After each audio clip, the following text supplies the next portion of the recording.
All right, everybody, we back on Thursday. It's SWAC Smoke. You know how we do. We anticipating a special guest coming through from Campbell to kind of preview the JSU Campbell game. But before all of that, we're just gonna go ahead and do what we do. We're gonna go ahead and kick it. Man, Jamie G, how you doing today? Hey, I'm good. I'm good. Just getting over this little cold / change of weather thing. So hopefully, I do okay through this. I felt kind of bad Sunday morning, but I feel a little better now. So Hey, that's part of what we do, man. You just you kind of push through. You know what I'm saying? get the shows out, man. And don't be sick on Saturday. So right. You always want to be sick on Sunday and Monday and try to get better toward the end of the week. But man, let's start with I guess we go ahead and start with the breaking news that happened last night. But Pine Bluff let Coach Campbell go. I just heard that they didn't even have a meeting with the team. They basically sent texts and group chats to the players, and that's how they found out that he got fired. So first off, what you think about that move there to let your team know that he's fired that way? I actually hated for Doc Gamble to be fired like that. I thought personally that he should be able to finish out the season. I think every coach deserves that. I know Pine Bluff was having a rough season, but when you do things like that, it bothers your mid-season recruiting and then your December recruiting going into January and the national recruiting. But hopefully they have something in play to get a coach in there ASAP, because if not, you don't want that whole program to just really keep going down the drain. So hopefully they got somebody ready, man. Yeah, and man, we're gonna actually come back to this because this is a big topic, and we can spend a little while on it. But we got our special guest in the house. He's a Campbell super fan. His name is Colt, man. So we're gonna go ahead and welcome him to the show. Get him in here, and we're gonna talk about this upcoming game this weekend. All right, man. How are you doing today, Colt? Appreciate it, sir. Doing good. Well, thank you, man. Wanted to reach out first and foremost because number one, most of us don't know anything about Campbell. I mean, I heard of Campbell because I know people that went to like Coastal and all them kind of schools, so I'm familiar, with the name. I don't know much about the program. So with everything kind of changing with you guys getting coach mentor and everything, y'all profile has jumped. So I wanted to get somebody in here to kind of talk about the team. So I'm gonna turn the floor over to you and let you tell us a little bit about the Camels, man, about their team this season. All right. Well, I mean, Mentor's actually been here. This is his 10th season. But see how much I know. Okay. So as far as scholarship football goes, though, this is just our 5th year of scholarship ball. So we played Pioneer League from when we started the program back up in 2008. And so we've had to build back to get to this level. And I didn't think that we were going to get to see a class while I was here that's top in the let's see. We lost him. Let's see if we get him back. But man, like I say, that show you, man, the coach been there a long time. I didn't know he had been there that long. I don't, we don't know a lot about them. So let's see what happens, man. We're gonna see if we can get him back on here. All right, there we go. Back. All right. I don't know. That might have been on my end, so I don't know. But why don't you go ahead and continue? So yeah, it's been fun just to watch. So I'm a senior, so I've been here 4 years, and so my mom graduated from Campbell actually in the 90s, but so I really didn't start following Campbell football until really my senior year of high school. But just to change in that 5 years is huge. So what?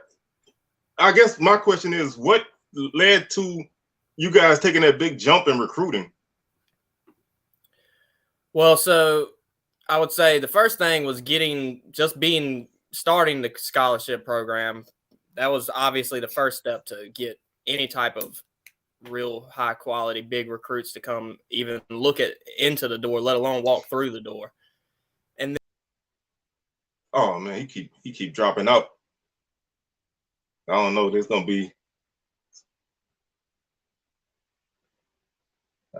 an interesting show here, y'all. What's up, Big Thriller? What's up, Los J? Man, Jamie G, let's since he kind of having some issues, what are your thoughts on the game this week, first off? My thoughts on this game, I think it's gonna be a really interesting game. Everybody seeing this as being one of the most anticipated matchups in the whole season.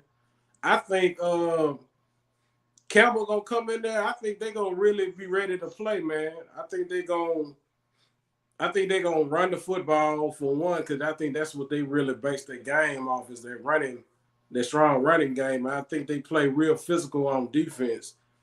But I think Jackson State is gonna pull this one out pretty comfortably, actually, man. A lot of people think it's gonna be real close, but I think that homecoming crowd, I think that atmosphere is definitely gonna play a key into it. And I believe that I think JSU gonna be a little bit more.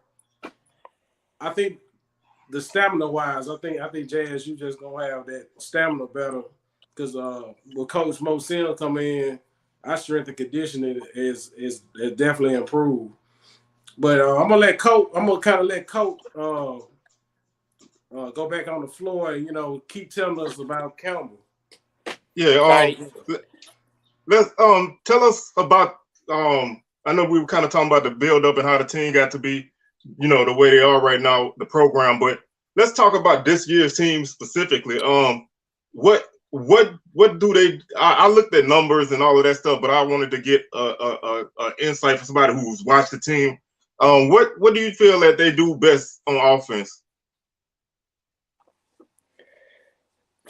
For the majority of the season, it's what haven't they done well on offense. I mean, we've ran the ball well, we've thrown the ball around, we've moved the ball against some. We've had some teams that aren't really the top of the FCS, obviously, that aren't high strength of schedule teams that we've kind of beat up on too. But we went to ECU and had over 400 yards against them. We had long drives, in field goals, missed field goals, red zone interceptions. That score could have been a lot closer than it looks. So people see the 49-10 and think that, they got dominated the whole game. But Malik Williams threw for 300 yards and almost ran for 100. So, I mean, there was more to the offense than what those 10 points looked like. All right. One game I do want to ask you about is the William and Mary game. I know you guys took it on the chin in that game, but that's, to me, that may be a step closer to, kind of in a similar vein of what you're facing this week. What went on with that game? So that's the one game that I didn't watch, but I listened to the radio broadcast just because of Flow Sports. I wasn't going to pay just to watch the one game. Yeah, I feel you on that. But everybody knows the CAA hates the Flow Sports model. But so that game, it was early in the year, away game. We had a lot of sloppy penalties, a few turnovers that were big. They scored right before half that got them up pretty good. I know we had one touchdown, get called back on a hold, didn't score, didn't get the points out of that. We had a big third down stop, that defensive holding penalty, automatic first down. They went on and scored. So that felt like it should have been closer than it was, but William & Mary's a good team, so you're going to have those games too. Yeah, that was, one of the games I kind of, I followed, the Campbell Twitter account and all that stuff, so I watched the scores and everything. So wanted to kind of get a little insight on that game because, that's one of the, like you say, the CAA is a tough league and, they have a lot of good teams in that league. So playing somebody like that is always a barometer for, where you're going. Another game I wanted to ask about, and because this it was an HBCU game, is the North Carolina Central game. You guys came out and beat up on them pretty early. What was, what do you feel that was the factor in y'all, basically dominating that game? I think really after the first drive, 2 drives, NC Central just really did not think that they could win the game. We went down the field, moved the ball, ran it down their throat on the opening drive, and I don't think anybody on the Central side, which the student section sit right behind the visiting team in Campbell. So everybody on that sideline the whole game just looked like they really didn't think they could win. I mean, it was from start to finish. It was 48 to what it ended up 48-18, but they scored 8 points in the last 2 minutes. So it was 48-10 really was what the final score really should have looked like. So I mean, it was just dominant all the way through. They couldn't move the ball. The run game completely did not have any movement to it and made them throw. And when they threw, we just shut that down, picked the ball off. Miles Rouser got the interception in that game. That was huge. And I mean, it was no life to the Central offense. All right. We talking offense. So let's give us a few guys on offense who you think are standout guys for you guys. So everybody knows quarterback Haj Malik, so we don't have to spend too much time on him. But he's been in the program a long time. He's going to throw it. He's going to run it. He's great on all those aspects. But I mean, on the offense, it's a very balanced as far as the receiving game goes. You have Julian Hill, the tight end, that should be a pro prospect, late round, at least invited to a camp type guy. Good size, lines up all over the place. He'll line up at H-back. He'll line up at tight end. He'll line up in the slot. He moves around. He's really that. If we need a play, we go to him. But outside of that, it's a lot of balance in the passing game. You have Ezra Anderson that transferred him from Iowa State this year. He's a big body that had a really good game last week versus Robert Morris. But it's not like we used to have Caleb Sneed. So Caleb Sneed's in Liberty now after he spent his 4 years with us as a grad student. But when Sneed was out there, you knew that was our one option, and that was what we were throwing to. And he'd get 150 yards a game, 2 touchdowns, crazy numbers for us. But now it's a lot more balanced. We have a slot guy, Austin Height, that's very good, and we mix it up a lot on offense. All right, Jamie, you got anything you wanna find out? Colton, appreciate you coming on, man. Tell me about the freshman sensation safety out here, man. That dude's a dog, man. I think he come from the state of Michigan, if I'm correct. I think he was the top player in Michigan.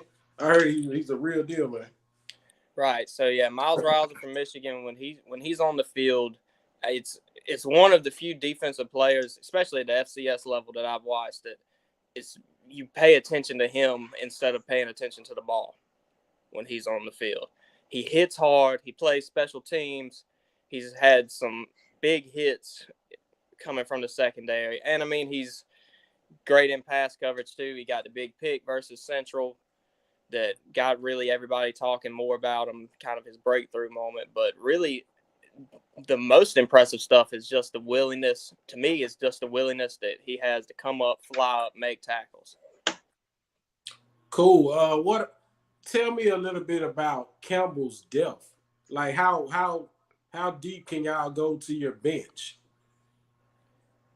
This is definitely the deepest team we've ever had. So a lot of these, we had the great recruiting class last year with whatever it was, Rouser as a 4-star and 10, 11, 12, 3-stars.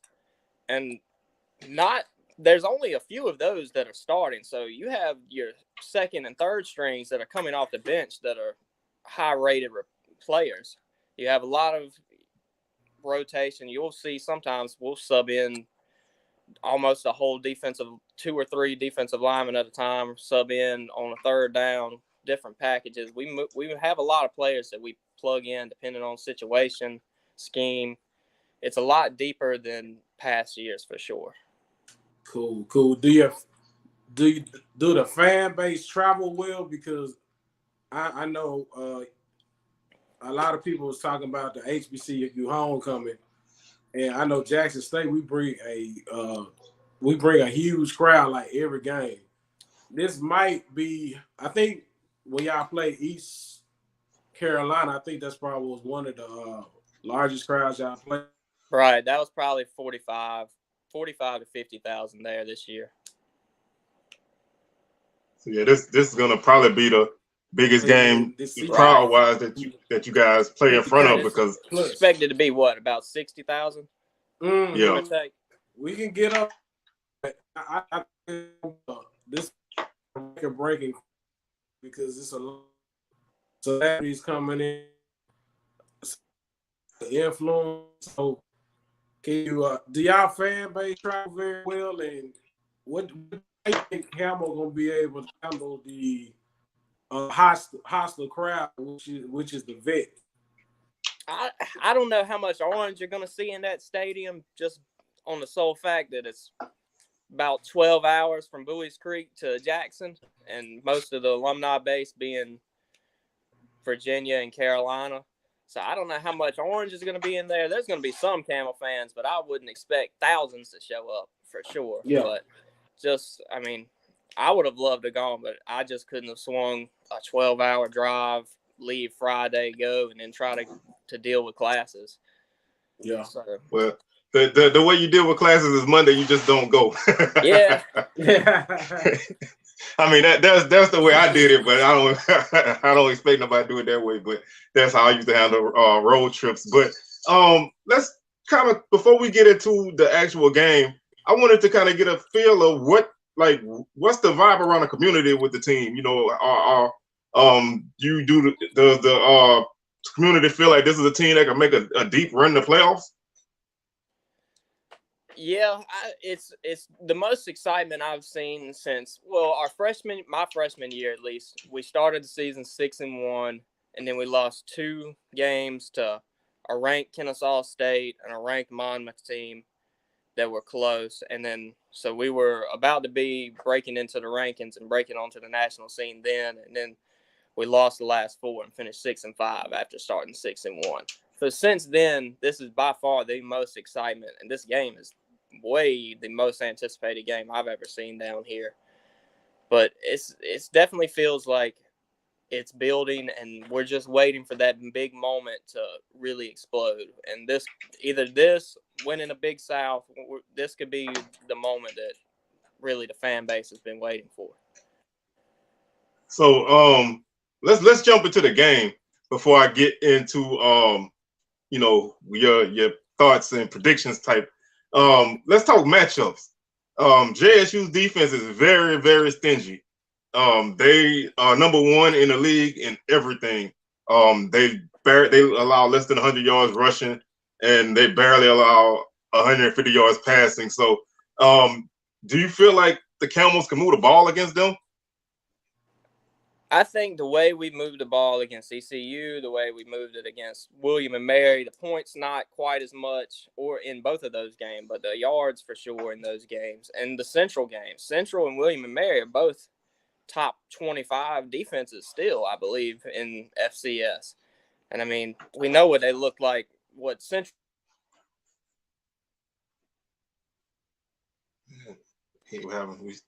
All right. Oh, go ahead. I said, so Central's defense came in so hot versus us. And I mean, we know what they look like. So I don't think it's going to be a shutout or anything, but I don't think we're going to score 49 against them. So I think we can move the ball. Yes. Jamie G, let's flip JSU offense against Campbell's defense. Jackson State is already pass heavy as it is. The offense run behind Shador, and the run game is gonna be key in this, I think, and the offensive line play. Jackson State has so many weapons on the in receivers and skill players, and it's gonna be a nice matchup to see this Saturday, because I think Campbell has a pretty stout defensive line, man. They got a real good solid defense, and I'm excited to see how Jackson State is going to match up with their secondary, man, because I mean, they got some dudes in that secondary for real, and that dude Grievin Alley, man, that's a monster, man. He's a monster. That dude should be on somebody's NFL team, man. That guy right there brings the pain. And what's the other defensive lineman I had that was really good too? I can't think of that guy's name. So that's Jonathan Jones. Right, yeah. Jones is good too. And he's a big, long guy. So he's like 6'5", very big, looks huge on the field. Brevin's a monster, though. I mean, last week versus Robert Morris, in the first half, he had 3 sacks and an interception. And then didn't play the second half. So, I mean, he got player of the week, all that stuff. But it was just, if he'd have played the whole game, no telling what kind of stats he could have put up against their offensive line. No, I will say, to me, one of the X factors for JSU offense this season is the run game. Mm-hmm. So, do you feel like Campbell can slow down? I think the running attack definitely makes the passing attack that much more dangerous this season. Do you think you guys can slow them down in the running game? I think we can stop the run. I'm more worried about the high-flying pass game. Yeah, it looks like, just looking off stats and different things, it looks like there's more big plays out of y'all's run game, but y'all don't run it that much. So on a play-to-play basis, I think we could win the run game battle, and if we can win the pass, the pass defense is going to be really the game. So I mean, we know what Sanders is going to do versus the bottom tier of the SWAC, but if we can do a little bit better than that, then we're going to have a shot. Yeah, and for me, I'm looking at this game as a neutral observer. We play JSU next week, so I'm looking at this game as maybe similar. Our offense is a little bit similar to Campbell's in terms of we run a lot. We throw when our pass game getting better, but I'm looking at it from a preview standpoint. So I'm interested to see how these two teams match up. I'm really glad that this matchup is on the schedule. Let's talk special teams. How's the Campbell special teams unit? A lot better. So our kicker right now is Caleb Dowden. He transferred in from Mercer. So last year, our kicking group last year went 3 for 14 for field goals. Woo. Which is, I think, pretty much about as bad in the nation as you could be. So that's a lot of points left on the table. Probably some wins maybe on the table, but right now Caleb's 10 for 12 this year. So different guy we brought in from Mercer. He's been on it. And one of those, I'll still swear, one of the misses was against ECU. It went straight over the upright, and then they didn't review it. I think you can call that in, but he's been very clean. We've got a very good punt team when we've had to punt. We haven't had to punt that much, but we've got punter Corey from Australia that very good at flipping the field, and Josh McNeely, our returner, which he's had one return for a touchdown and get called back, which the penalty really didn't affect what would have been the score, but he's as fast and electric as anybody on the FCS level. So I think special teams, we have a very, very solid unit. Shout out Steve Williams in the row. He's our special teams coach, and the row is what we call our special teams unit. Yeah, I'm a big proponent of special teams. I feel like that especially a game like this, special teams can make a huge difference. I look for in games like this for big returns from either side, and I know JSU got some burners on their special teams unit, but the kicking game has been solid too. So, Jamie G, why don't you talk a little bit about the JSU special teams? Yeah, I know. Colton was talking about Campbell's special teams, but our special teams last year were horrible. I don't think we could make a kick past 25 yards when it came to a field goal, man. The extra points was definitely horrible, but we have upgraded. We got Sam Johnson, a walk-on from the University of Alabama, man. He got a strong leg. He really boosted. And also Alejandro Mata was a big-time recruit from, I believe, the state of Georgia. And he's been handling our kicking duty. Real good leg and real accurate, man. And then, we have some burners, man. We had so much speed on the return. We had Willie Gaines, man, really speedster. Isaiah Boulder was the FCS player. He's an All-American in the return. And, man, Kevin Coleman can return. Devin Daly, Mark Pope, man. Oh, Speed's a transfer out of Miami. Man, can really roll. And also Nugget. Nugget can return and kick. We just have a plethora of talent on that special teams. It's like pick your poison with it. A lot of teams don't really kick the ball to us. They try to team to kick it out of bounds, but if you kick it to us, we might get a good return. We haven't scored any touchdowns, I think, off point of kickoff return this season, though.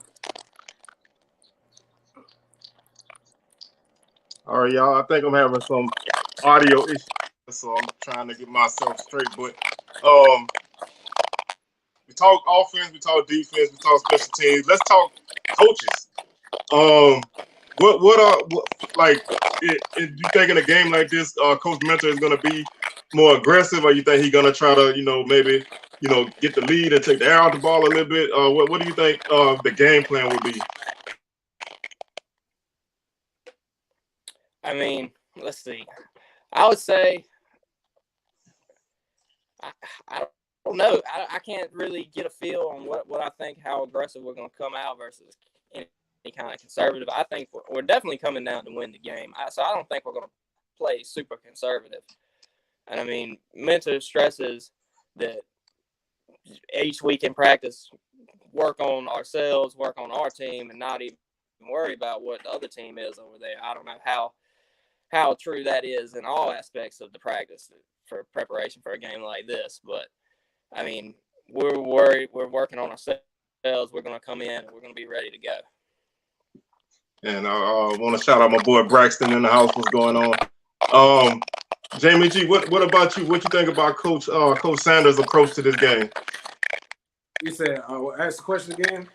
How do you feel JSU is going to approach this game? You think they're going to kind of try to come out and get that fast start they need?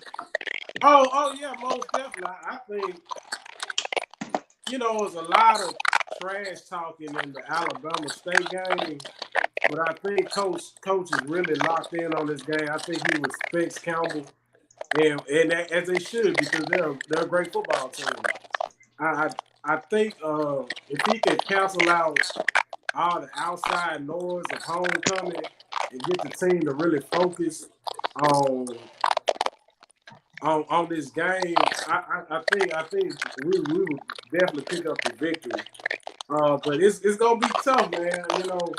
Jackson State has struggled in the first half, but they always have come out strong in the second half. But I think Jackson State gonna have to play a complete game in order to come out with this victory. Because if they let Campbell hang around in that first half and really believe that they can really pull off that upset, JSU might be in trouble. But did y'all disappear? But yeah, I think JSU and Coach Sanders is definitely approaching this game with a lot of focus and a lot of seriousness, because anything can happen in this one, Because if we lose this game, this will be more detrimental to our program than, because it's gonna be seeing waves through social media and everything. So. Oh yeah, for sure. Oh yeah, most definitely. being involved not just this week, but I've jumped in some of the HBC Untitled Twitter spaces, different stuff all summer, getting ready, talking about the preparation for this game. And so I know if JSU loses this game, it's going to break loose from the HBC community, from the FCS community, within the Jackson State community. It's going to, I know I've got probably 24 tweets bookmarked, win or lose, for whatever the outcome is, ready to go. Well, let me break it down a little bit more. Regardless of the result, people are gonna be on JSU regardless. That's just right now they the hot ticket. So everybody's waiting for the result of that game. Is a little bit earlier, so I can kind of watch it, so I know what to expect. But let's go ahead and jump into our predictions. We'll start with you, Coach. So final score prediction, I'm gonna say 30 Camels, 28 Jackson State. I think it's gonna be close. I don't think either team's gonna win by more than 2 scores. Yeah, I'm thinking a 10-point game. Either way, and that's mainly because of my lack of knowledge on Campbell. I didn't want to, I didn't want to say they're going to come in here and blow the doors off of JSU, but I didn't want to say JSU going to blow the doors off of them. So I kind of, went I always feel like a game could easy end up in a 10-point margin with a late score. So it doesn't necessarily have to be blowout to end in a 10-point margin. You can have a 3-point kick, a late touchdown, and it looks like a worse game. But Jamie G, what's your predictions? I think Jackson State. I think Campbell definitely gonna give us some headache probably in that first half. I think the game is going to be probably close in the first half, but I think Jackson State's depth and the strength and conditioning is going to take over in the second half. I see Jackson State winning this game, and to be honest, I think it should be, I'm going to go 35-17. All right. I think I found out the issue with my stream. I think it was my phone. And I think I lost Colt when I switched over. So hopefully he could jump back on. And we'll finish it up with him. But I think this is gonna be, a good game. I'm intrigued. It's like everybody's talking about this game. I want to warn people that don't make this game out to be maybe more than it is. I think some people are kind of ramping it up to be like this Super Bowl type of game. I don't think it's gonna be that type of game. I think it's gonna be one of those. I think it's gonna be a good game, but I want everybody to understand that this is not the end all be all, but it's definitely gonna be an important game. Coach, that was my fault that time. I think I found out why I had so much noise on my end. So when I switched over, I think I lost. So you're good. I reloaded it in. What was the score prediction from Jamie? All right. I said Campbell I said JSU 35, Campbell 17, because I think it's gonna be like a pick. Kind of picking each other's brain that first half. But Jackson State, their second half has always been good, and I think they're gonna pull off in that second half, definitely with the strength and conditioning and the depth. I think this game it's gonna be a good game by no means. But I think it's gonna be close in that first half, but I think the second half is gonna be the deciding factor. I think Jackson State is gonna have to try to contain. Not that Malik definitely when he starts scrambling, because JSU has a lot of problems with mobile quarterbacks. Definitely when they get space. So I think it's gonna be competitive. I really do, but I just think JSU should pull out because it's hard to beat them at home. But I'm Yeah, it is. Homecoming crowd gonna be rocking. Yeah, the atmosphere is definitely worth a couple points on its own. Mm-hmm. I think the first 5 minutes of this game are going to be very crucial, especially for Campbell. Just knowing, you can prepare for a large crowd, but once, and I'm not saying none of those guys have never played in front of large crowds, but sometimes you just, sometimes the atmosphere gets to you. I know it can take a little while to adjust to that, because you got your nerves and all of that going on. So I look at a game like this, the first 5 minutes of each half, I think are going to be huge in setting the tone. So I'm excited for the game. Like I said, as a neutral observer, I'm very excited for this game. But I just kind of wanted to get a Campbell perspective from things because we can sit here and I look at numbers all day, but I need to get the context behind those numbers because the numbers you can skew numbers and make them say what you want them to say. So I just wanted to kind of get you on here to share your thoughts on the team, man. So Coach, I'd like to thank you for coming through, man, and being able to chop it up with us a little bit. Hey, no problem. Thank you. Because we've been trying to reach out to some folks and we couldn't really get anybody. So I'm glad you was able to come through. So we're gonna let you get out of here, man, and we'll finish up the rest of our preview for the rest of the week. I got a question for Coach. Oh, go ahead, Jimmy. All right. Hey, Coach, and tell the people how they can find you on social media, or do you podcast as well? Because I don't really have a podcast or anything out. Or go ahead. Yeah, what if you have any podcast or like to come on my show maybe one day too, and we might be able to talk about this game afterwards. Sure, we might have to do a recap episode. Mm-hmm. But that's really the only social media I guess you can follow at Bowie's Creek Humps. J.A. Campbell is, the account name, which that's the founder of the school, kind of started as a joke. And now, I'm here doing SWAC talk and other podcasts. So it's kind of grown crazy. But yeah, that's pretty much the only thing out there. Oh, was that you on Twitter that was going back and forth? Man, it was classic though. That might have been me. Yeah, that was classic. I'm the one who said that we got scheduled just so Dion could get some recruiting tips. That was me early this week for sure. I love it. Hey, you got the lead with that, man. Fan bases. So that the threads on that post got a little crazy, but that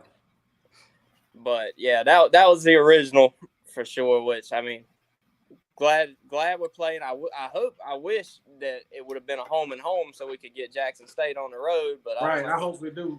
I don't know if Dion wants to do that or not. But I'm glad we reached out to try to get this game on the schedule because it's huge. The program's great. I was in Atlanta last year, Celebration Bowl weekend. Oh, really? I was too. So I went to the Hawk game the day before, the Nuggets Hawk game, and I think there was more Jackson State shirts and everything in the Hawks arena than there was Hawks that night. So I know y'all travel well. The fan base is great, but that's pretty much. I'm excited to see what happens this weekend. Me too. I'm definitely. This is gonna be I wish this game was on ESPN1 because I wish this was the flex game instead of what was it the other day? It was who did Central play on ESPN? Oh, they played Morgan. They played BC or Morgan. Yeah, Morgan State. Yeah. So I wish this was a game that got the national exposure. Mm-hmm. We'll be watching. Also, I want to shout out my boy Dre Terry from Alabama A&M. We grew up kind of in the same area. Okay. Got a lot of friends that know each other. Same small little nowhere town. So shout out to him repping the 252 down there in the SWAC. All right. Well, hey, we got connections everywhere. I like that. A little bit, yeah. Like I say, man, we're gonna stay in touch offline. So maybe you and Jamie G could hook up. He got his own show. I'll give him the information, and y'all can maybe link up for a recap. All right. Well, Cole, I'd like to thank you, man, for coming through. Blowout either way. Yeah, let's hope for a close game, man. Although I would, for me, I like chaos. So, if somebody gets worked, I really want to see it. But, I'm really hoping for a good game. So we're gonna let you get on up here, man. We're gonna run through the rest of these games and a couple other things we want to chop it up about. But thank you for stopping by. All right, and giving us some insight. Thanks for having me. Roll no problem. All right. There you go. All right, man. Let's we spent 40 minutes talking about Jackson State, man, and I'm a Southern person. That hurts. I don't like to talk about JSU that long. But let's jump. Let's talk about that. Let's talk about that Pine Bluff story. Let's get back on that before we get into these games. Okay. Let's talk names. Who do you see as a candidate for this job? Let's see. I got Quentin Morgan, that's currently in Lincoln. That'll be a great candidate. Jerry Mack, I think Jerry Mack's at Tennessee, if I'm correct. I like to see him back in the conference. Hey, what about Mike Mentor, y'all? We talked about that off air. Hey, make that splash, man. Drop that bag and bring Mentor into the conference. He's done an exceptional job at Campbell, man. I mean, so far, why not? Who else I had on my list? What about Dancy? Hey, the Golden Boy down there in Valley, man. Down there in the Delta. And he familiar with that area. I got one name. It's silly, but I'm half joking and half serious. Probably more joking than serious, but you guys want to call Jason Rollins on the phone, man? I'm sure he'll be eager for a second chance at a head coaching job. I'm just throwing that out there. But seriously though, I would say, like you said, Morgan, Kenneth Berry is a name that's real hot right now at Benedict, ex-Southern OC and offensive line coach. And if he get, they got a pretty solid O-line already. A guy like that can definitely do some damage. A name that I told Jamie G off the air, I don't know if he's ever going to be a coaching candidate, but I'm looking for a guy like Mark Frederick. He's the offensive coordinator at Prairie View, young guy, SWAC guy, played at Southern. He's been around, and he, maybe he's hungry for a head coaching spot. A guy like that might be a good opportunity. Other than that, I would do a big search, man. I cast a wide net and see what I catch. Definitely wouldn't limit it to anybody on the Pine Bluff staff. No offense, but I probably would not. I don't know nobody on that staff who I would give a courtesy interview to, but I would, maybe keep Cedric Thomas on the line just in case. But I'm interested to see. I'm interested to see how they handle this search. How they handle this is gonna go a long way in dictating how this program is gonna work out, and it's gonna take somebody that can work that area, and be able to recruit and bring some excitement and energy to that program. Oh, most definitely. So, man, let's jump off of Pine Bluff, man, and let's run through these last few games of the week. We'll start with a big SWAC matchup.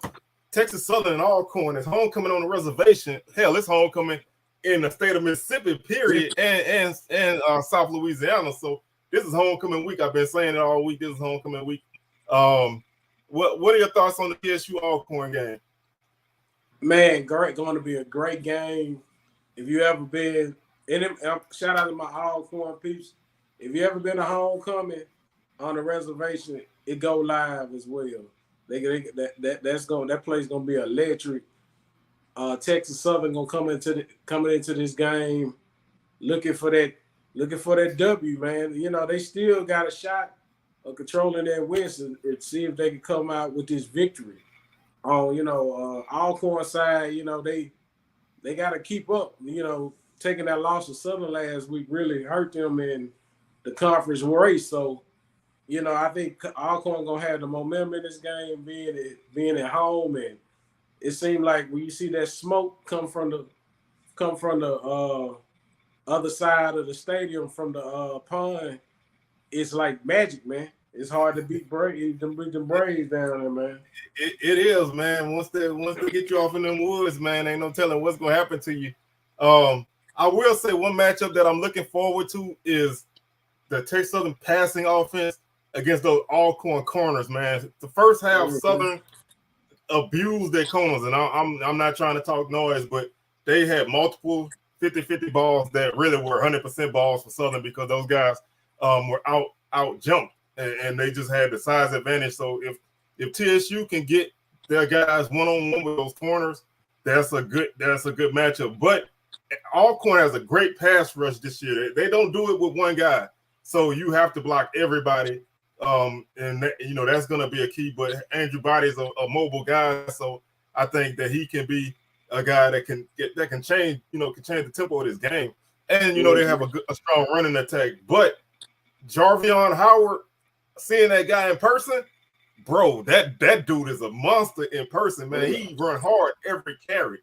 He it's like I never seen a back get a 1 yard gain and burst through the hole as hard as he was doing, man. It was, Southern was really fortunate to win that game because they tried to pound it, the second half. Alcorn tried to pound it, but Southern defense stood up. But that guy's a serious ball carrier, and he leads the SWAC in rushing for a reason. Mm-hmm. So, who you like in this game as a winner? You like Alcorn? With Alcorn secondary being shaky, but I still think Alcorn is gonna find a way to win this game. I got Alcorn winning this one. It's really hard to beat them on homecoming. I think TSU gonna give them a hard fought game, but I think Alcorn at the end gonna come out with. I think they're gonna drag it out and wear them out. Definitely that offensive line for them, because when that O-line get to rolling in that running game, it's hard to stop. Yeah, they back playing good, but I think they're gonna be overwhelmed. Yeah, they all going back to playing that Alcorn physical football on both lines. So that's definitely the key. But TSU, like you said, TSU defense is playing a lot better this season. I'm probably their hardest critic, but they've been stepping it up big time. It's going to be a big test for them defensively because Alcorn are going to definitely try to get physical and run the ball with Howard, Duffy, and Leatherwood. So they're going to throw them guys in the mix. I like Alcorn by like 7, mainly because they're playing at home. If this was in Houston, I might go TSU. TSU hung with Alcorn last year, other than some freshman mistakes by the team. So I think it's going to be a battle. But I think Alcorn will find a way to pull this one out. The other SWAC game we have on the schedule is Valley and Bethune-Cookman. Ain't nobody care game. I thought that was our game. Oh my gosh. The bottom bowl for real. But unfortunately, you know what I'm saying, the season not going well for both squads. Bethune definitely has been on a losing streak, and also Valley has a winner game.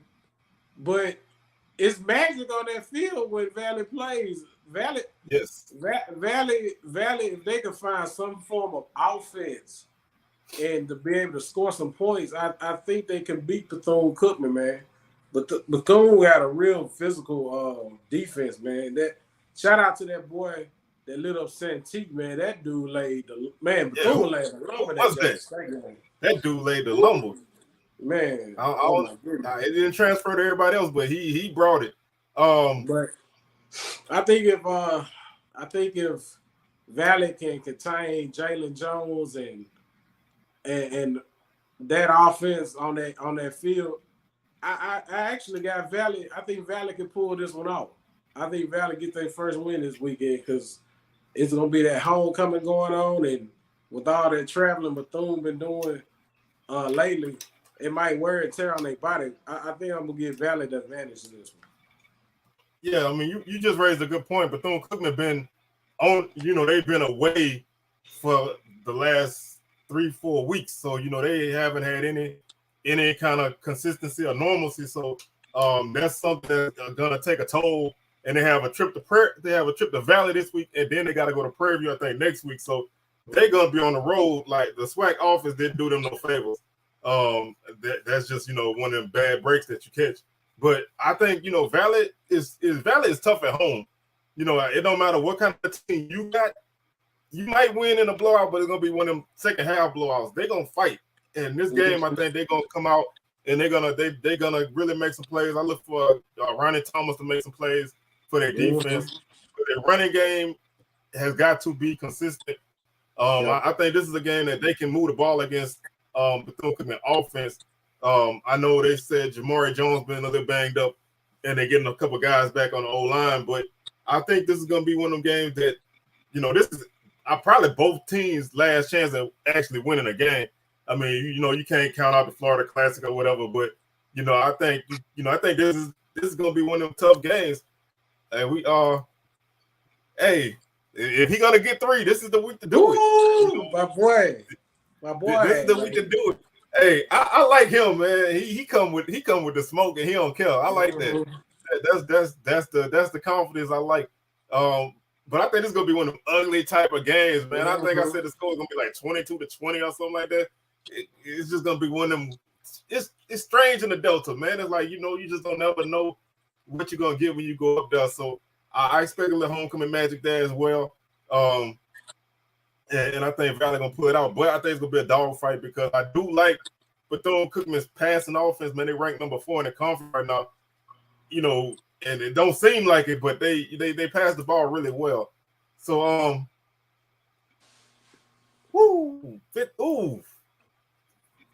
that's a trip. 15 hours. That's a bus ride. Man. If they busting 15 hours, they gonna be wore out by the time they get to Itabena. Oh Lord!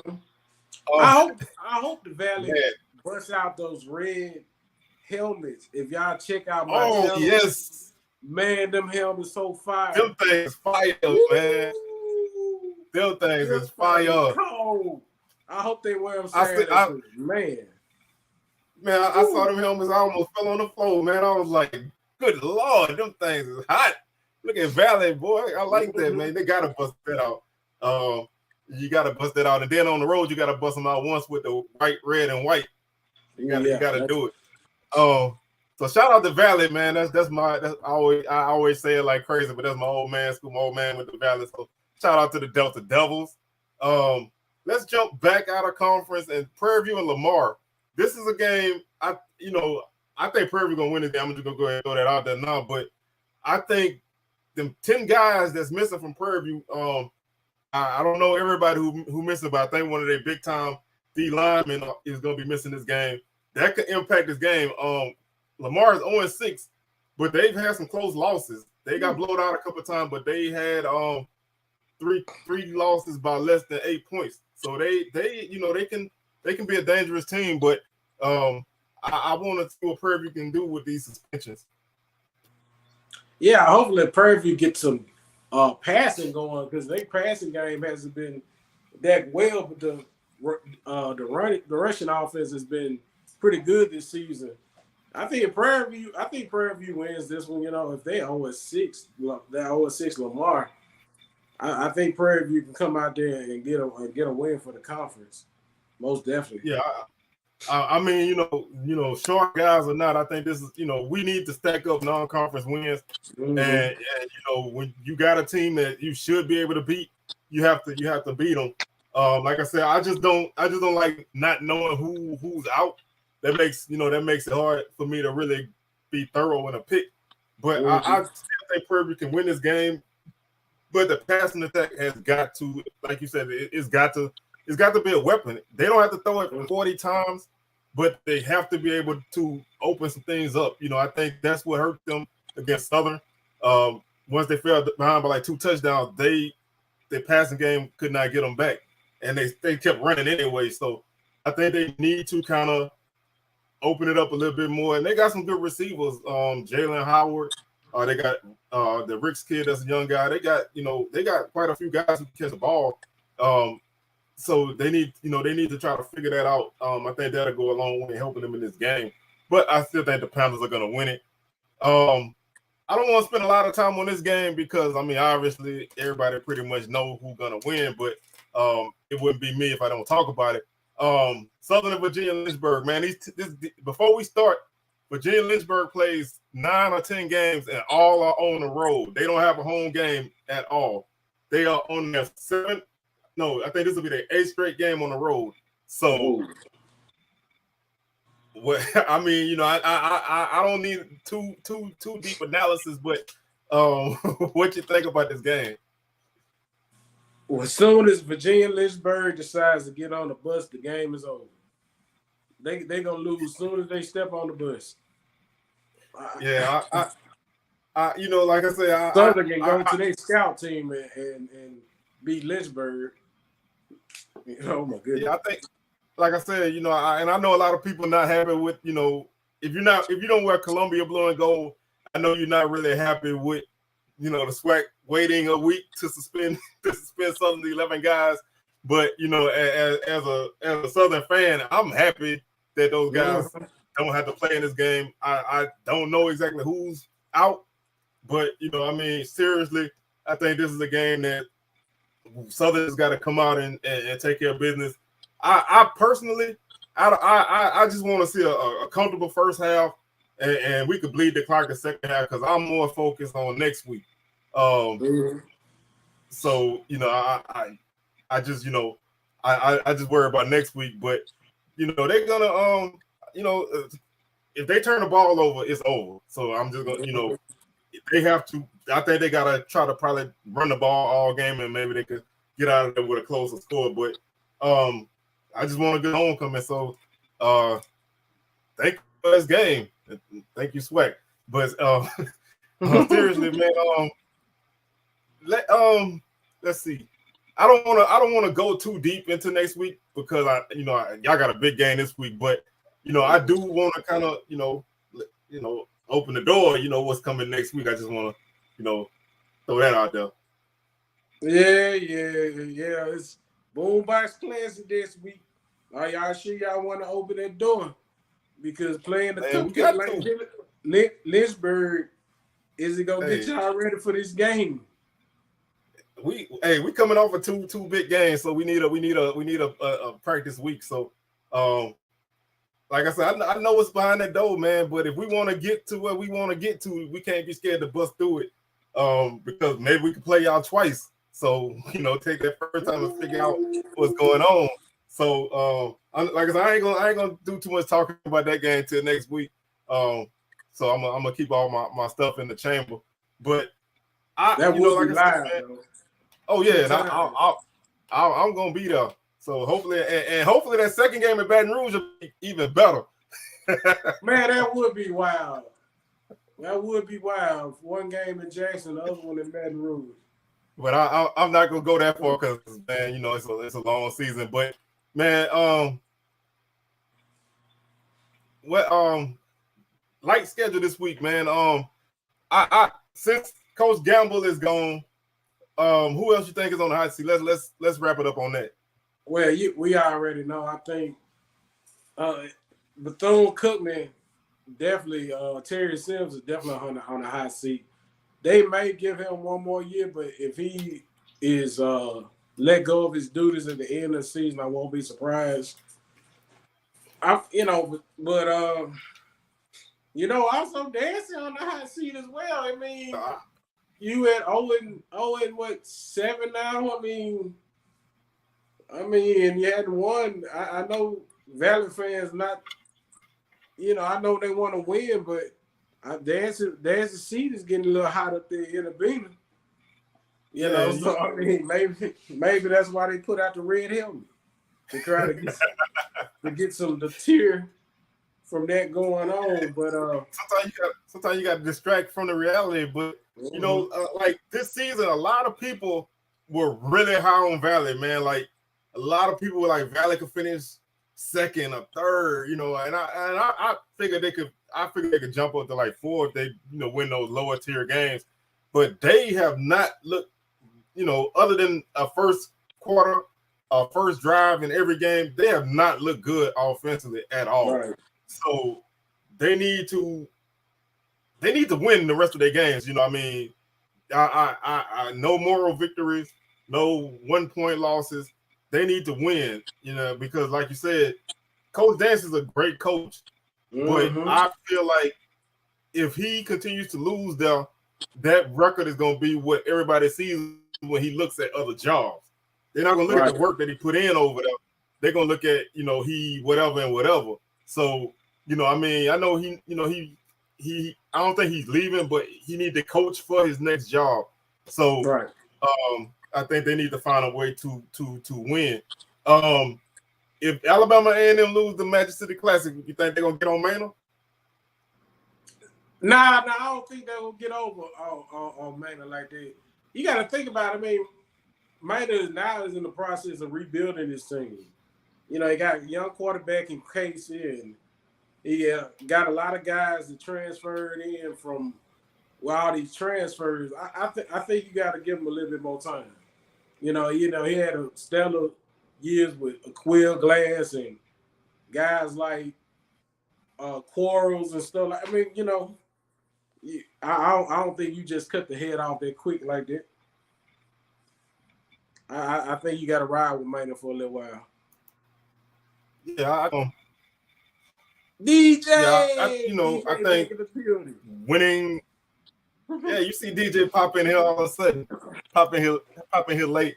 I think I think those last few years that they won the Classic, I think that gives them some leeway.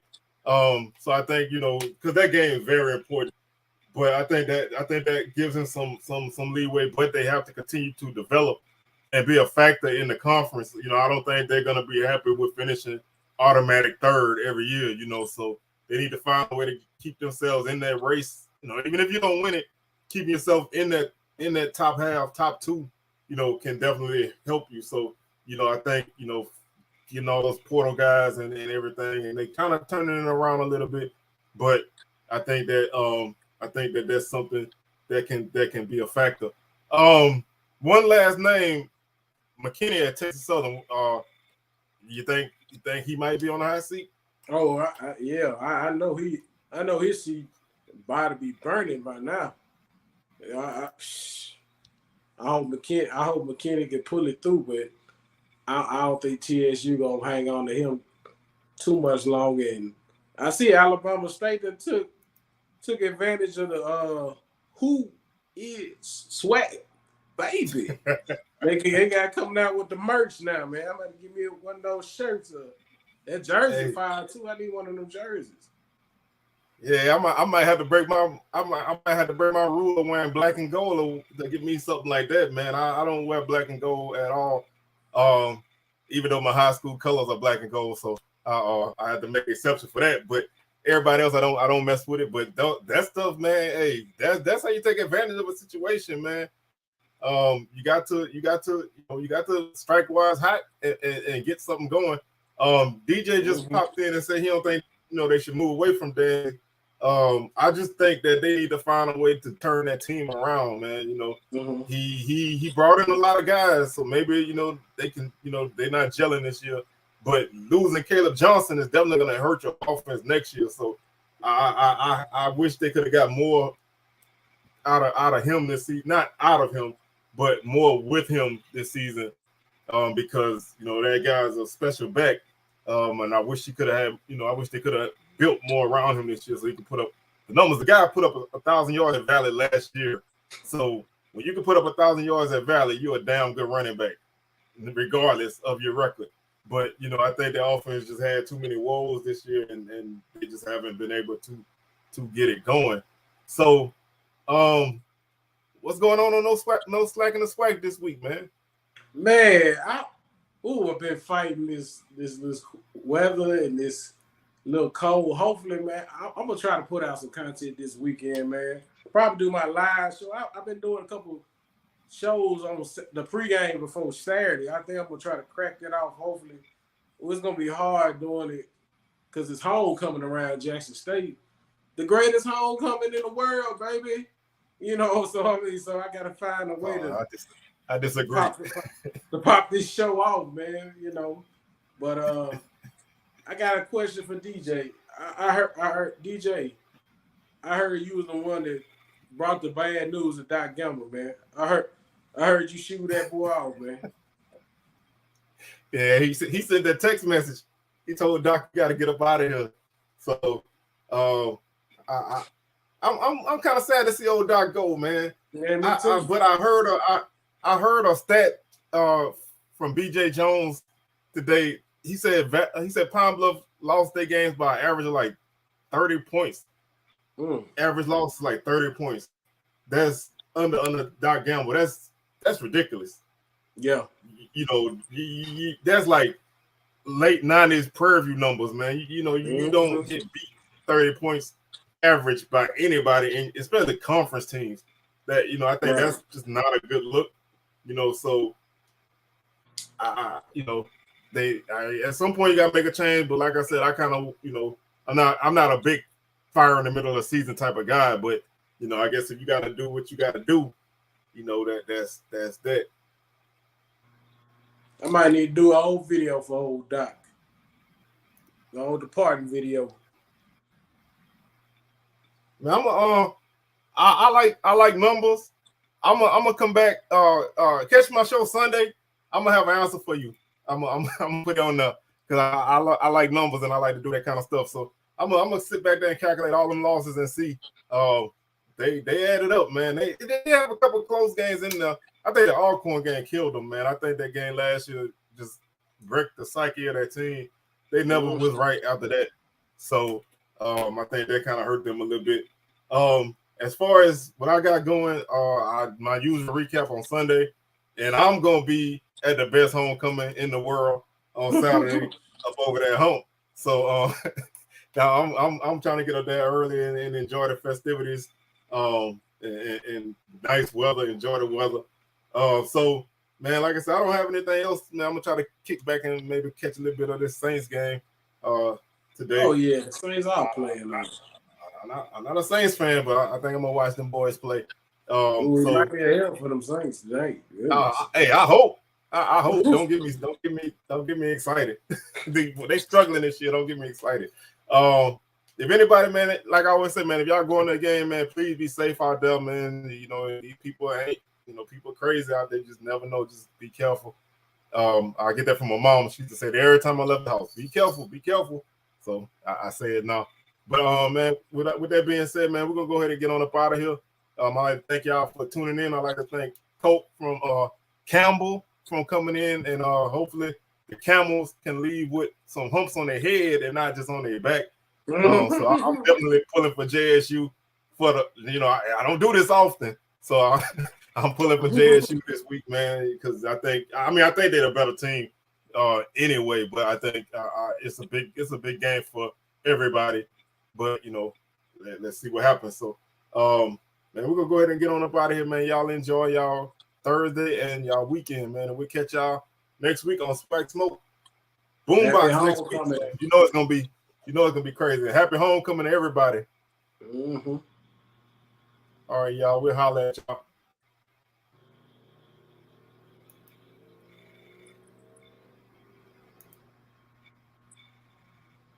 Great.